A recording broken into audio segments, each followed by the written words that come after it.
سمعوا الإخوان هذه المعلومة اللي جد مهمة من البروفيسور محمد حول كبد الدجاج. ما كاينش فينا اللي ما كانش كيتسابق على كبده ديال الدجاج ياكلها، ولكن هذه الكبده ديال الدجاج خطيرة على الصحة ديالنا.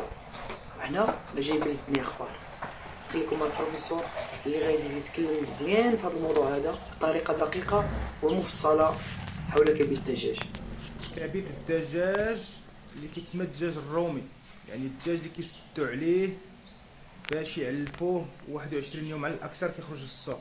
كنهضرش على دجاج المصراعه او الدجاج اللي كيرعى في الهواء الطلق وكيتغذى على اللحوم، وكنهضر على الدجاج اللي كياخذ مضادات الحيويه لي زونتيبيوتيك، وكياخذ اللقاح، كياخذ بعض الهرمونات وبعض الاشياء كيميائيه وبعض الاشياء اخرى لا نستطيع الافصاح عنها. اوكي، هذاك الدجاج الكبد كيدير ديتوكس، الكبد تيحيد السموم، يعني بقايا الادويه اللي خدا الدجاج غنلقاوهم في الكبد، بقايا المواد الكيميائيه في الكبد، بقايا اللقاح في الكبد، جميع السموم ديال الدجاجه غادي نلقاوها في الكبد.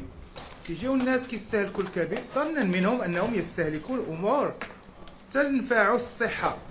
ملي كنستهلكوا هاد البقايا وهاد المضادات وهاد الامور القبيحه، كما لو اننا خدينا مضادات حيويه، حيت نفس الفصيله نفس الفاميله نفسهم، والدجاج كنعطيوه ارخص ما كاين في المضادات الحيويه. اوكي، ما غاديش نجيبوا ليه مضاد حيوي كيقتل البكتيريا الخايبه ويخلي النافع. دونك المضادات كيقتلوا كلشي.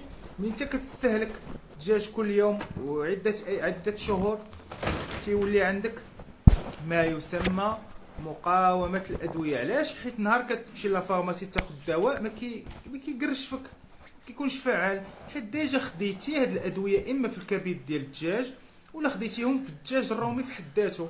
كتولي هاد الادويه غير فعاله، وخاصك ادويه اكثر نجاح، خاصها تكون سبيسيفيك ماشي لارج سبيكتر، يعني ما تكونش ادويه كتعالج بزاف الانواع ديال البكتيريا.